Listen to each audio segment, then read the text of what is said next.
Kan uangnya cair melalui kakeknya, terus tiba-tiba kakeknya gunain untuk beli mobil.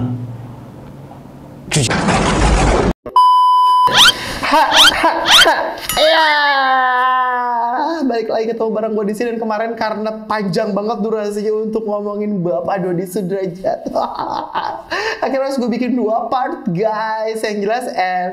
Oh halo, welcome again to Wendy Junedi channel, dan hari ini kita masih di Wendy Reaction video. Yang jelas kita hari ini masih ngebahas Dodi Sudrajat, dan sebelum kita mulai lanjutin di part 2, jangan lupa untuk like, comment, dan subscribe, dan hidupin loncengnya. Teng teng teng.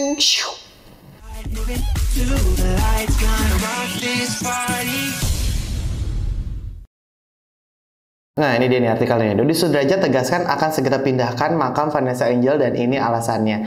Mau tahu alasannya? Kita dengar.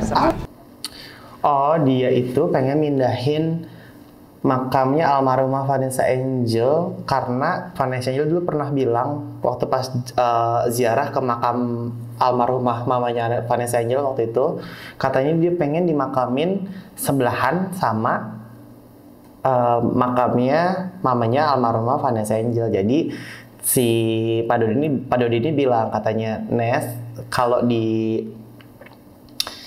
Jakarta sekarang tuh udah nggak ada tanah kosong tapi bisa dibeli. Nah, terus juga katanya dia dimimpiin almarhumah supaya makamnya dipindah. Kebayang nggak sih maksud gue? Ini kejadian, ini 3 Desember 2021, otomatis beberapa bulan setelah kejadian. Terus abis itu makamnya pengen dipindah, lalu menurut lo aja gitu. Maksudnya kan di sana kan ada keluarga besan ya, ada keluarga almarhumnya Bibi Ardiansa juga. Terus gimana gitu? Sedangkan mereka kan suami istri ya, jadi dimakamin tuh sebelah-sebelahan. Nah, coba kayaknya gue pernah baca artikel juga pendapat ulama tentang pemindahan makam. Coba ya. Oh ini nih. Jangan asalkan pindah makam. Ada syarat yang harus dipenuhi sebelum pemindahan makam. Ini pandangan ulama. Kenapa? Bangun sendiri dong, lo ngapain sih minta-minta gue bangun? Lu jadi anak bayi harus yang solutif. Coba bangun sendiri. Anjay, bangun sendiri ya. Horor banget anjir. Ada-ada aja loh, tapi mereka bertiga emang selalu nemenin gue di sini loh. Ini mainannya Aisyah sama Syakila Bocil Vlog. Nah, jangan lupa ya buat subscribe juga. Ini akunnya karya gue sama kru-kru gue yang ada di Jogja. Tolong ini di subscribe dan didukung juga Bocil Vlog. Nah, kita lanjut lagi yuk. Kita play nih. Syarat yang harus dipenuhi sebelum pemindahan makam, ini pandangan ulama.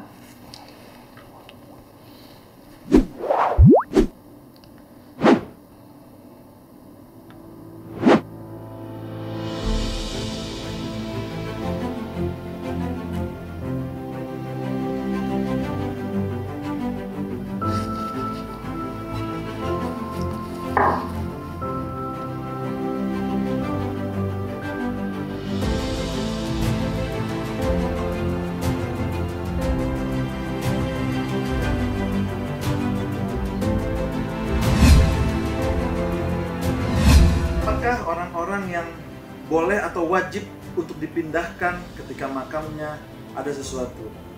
Ya, satu, orang yang ditanam atau yang dikubur atau yang dimakamkan, jenazah yang dimakamkan di dalam tanah yang sengketa atau tanah orang lain.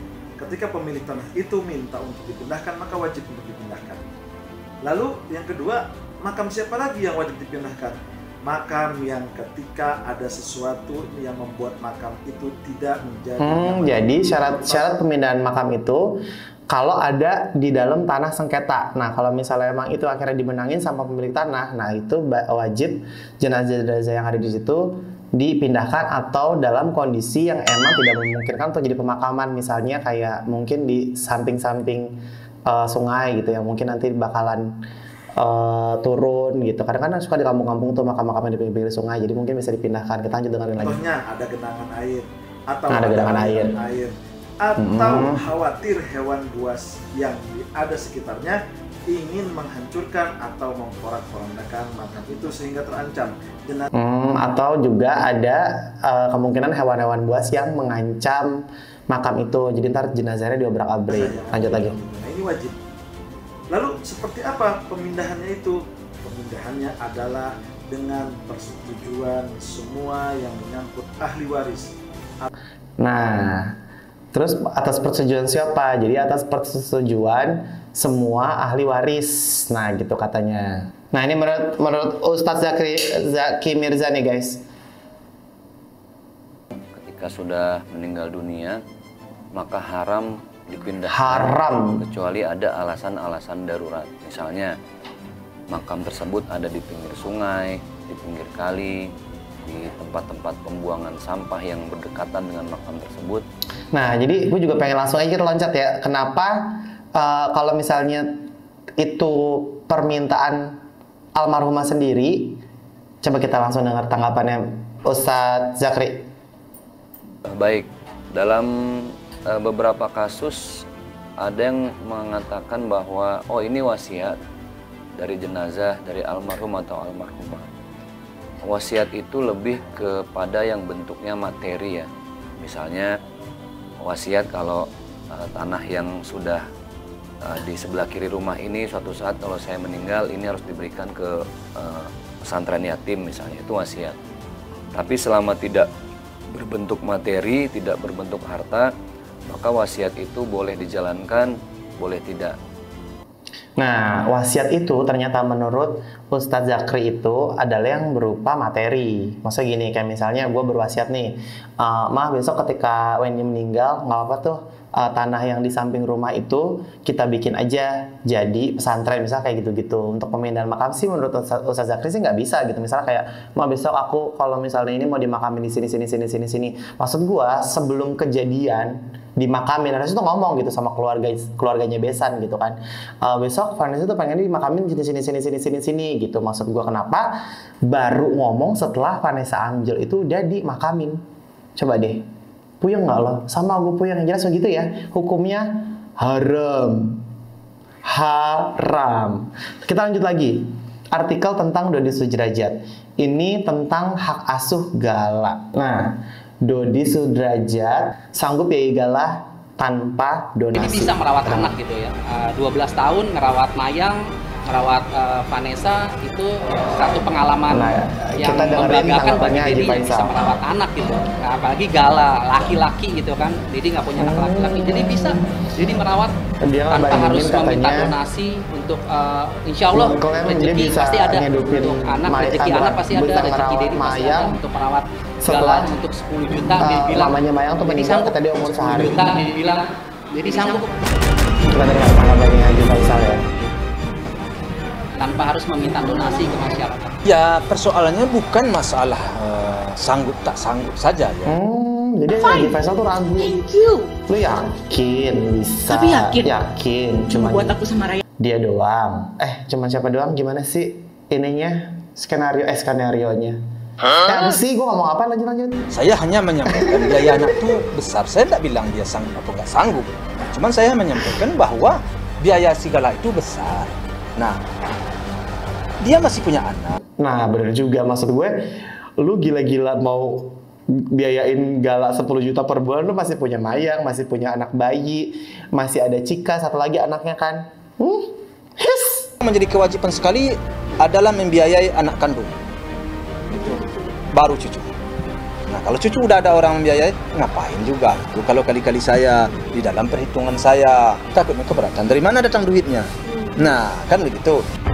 Oh iya, jadi Haji Faisal tuh nggak percaya, maksudnya lo aja belum kejadian Berita belum viral jelas gitu soal kan. pernyataan kesanggupan Dodi Sudrajat bisa membiayai hidup cucunya 10 juta rupiah per bulan pun langsung mendapat respon dari mantan istrinya yang bernama Puput. Puput juga meragukan pernyataan kesanggupan Dodi membiayai Gala. Ia juga meragukan Dodi bisa memenangkan banding yang diajukan Dodi. Alasan dari keraguan Puput pun diungkapkannya dalam komentar menohok melalui sosial media miliknya seperti berikut ini.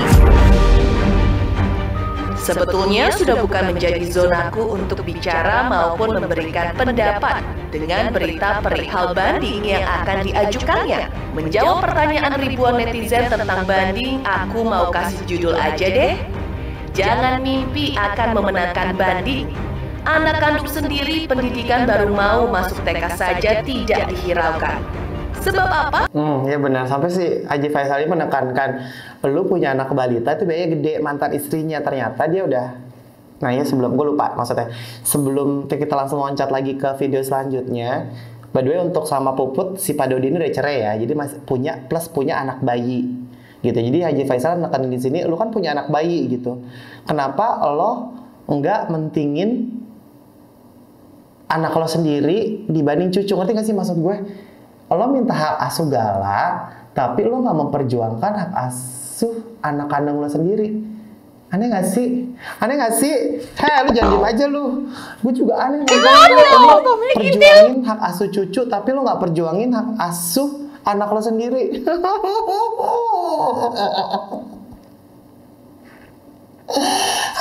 Aku seperti ingin makan Krabby Patty. Memang sudah terbiasa mengabaikan kewajiban. Nah, iya benar, kalau misalnya si cucu punya biaya 5-15 juta sebulan, tentu anaknya punya biaya juga. Mayang, Cika, si Aisyah ya kalau nggak salah nama anaknya itu. Berapa pengeluaran lo Dodi selama 1 bulan tanpa donasi? Lo disuruh siapa sih by the way?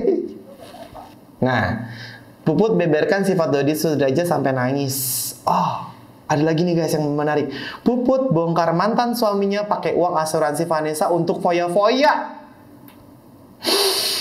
Oh my god, oh my no, oh my wow. Gila sih ini parah banget. Akhirnya kita langsung lanjut ke artikel terakhir ya.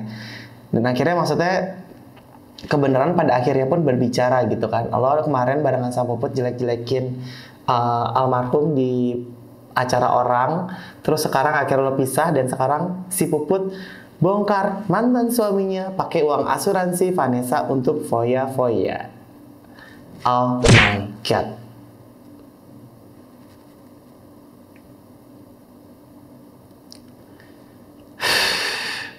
Dunia ini emang penuh sandiwara ya guys. Sandiwaranya tuh ada-ada aja sih sebenarnya menurut gue.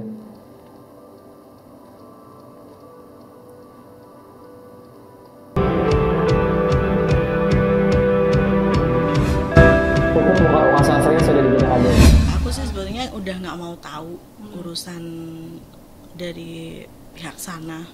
Cuma karena pada saat penerimaan asuransi itu status aku kan masih jadi istrinya.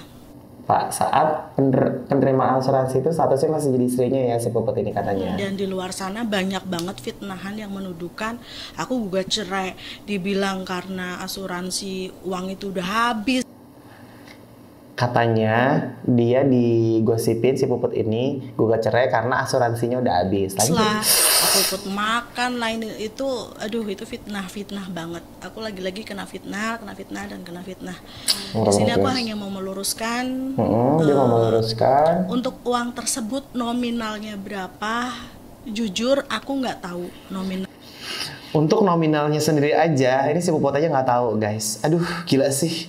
Realnya gue nontonnya tuh kayak pengen emosi, pengen gue makan kepalanya sih sebenarnya. Difungsikan untuk apa saja? Kalau difungsikan untuk apa saja oleh pihak Pak D ini, aku sedikit tahu juga. Tidak semuanya tahu, cuman sedikit tahu. Sedikit tahu dia katanya buat apa aja. Mau banyak tanya juga, karena jujur untuk diri aku sendiri itu aku serem dengan uang tersebut. Dan seremnya bukan masalah apa-apa, karena buat aku apapun yang terjadi kan ini uang dari anak yang sudah meninggal, kemudian anak tersebut meninggalkan balita yang otomatis harus dari pihak keluarga masing-masing, dari pihak keluarga almarhum dan almarhumah ikut turut andil untuk membesarkan, untuk membiayai dan sebagainya. Pesan saya pertama pada Pak Dodi saat itu ketika uang asuransi udah turun. Jadi justru malah si Puput ini takut gitu. Ini uang donasi. Uang donasi itu adalah uang untuk anaknya almarhum Vanessa Angel. Jadi takut make gitu. Iya nggak sih? Maksudnya ya benar. Ketika ada uang donasi, tapi uang donasi itu malah buat foya-foya, tahu kan hidup lo jadi apa? Kasih efek ini dong, jeng gitu. Ada kilat-kilatan cahaya azab-azab gitu. Jadi tahu kan hidup lu ada apa. Jangan lupa ya Bar, jeng jeng.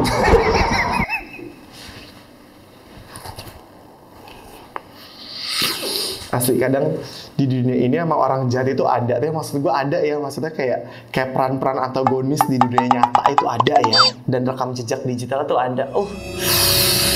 Cita Allah majalita ini, gue kalau udah ngomong itu kayak asam urat gue naik bawahnya tuh emosi aja. Ada satu server nggak sama gue, kita dengerin lagi ya, kita dengerin lagi. Dan saya pun tahu setelah hampir 1 minggu itu saya baru tahu bahwa uang tersebut udah keluar dari mulut Pak Dodi sendiri.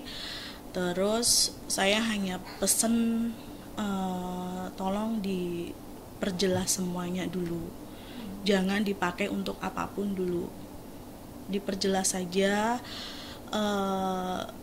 Sementara kamu tahu uang asuransi itu dulu almarhumah membuat asuransi itu sumber uangnya dari mana, kamu tahu. Dan sekarang udah ada cucu kamu, almarhum meninggalkan seorang anak yang wajib kamu harus tanggung jawab juga di situ. Apapun yang terjadi itu darah daging kamu. Ya, pesan aku cuman itu memang hak mutlak kamu, karena untuk asuransi di situ kan ahli warisnya di situ ditetapkan atas nama Dodi Sudrajat, karena pada saat itu Vanessa belum menikah dan belum punya anak. Beli mobil baru guys. Kemudian saya hanya pesen silakanlah, walaupun itu udah menjadi hak mutlak kamu, tapi kita sebagai orang tua dan kamu adalah keluarga inti daripada cucu kamu ini, tolong paling tidak berbagilah dengan dia. Panggil notaris, panggil Tahu kan guys, maksudnya Galas Kai Adriansa itu anak yatim piatu. Dia dapat donasi, terus abis itu ini uang asuransi dari maksudnya lo pernah nonton dong Harta Karun untuk Galah yang apa nih kontennya Densu nih, bisa lihat sini nih.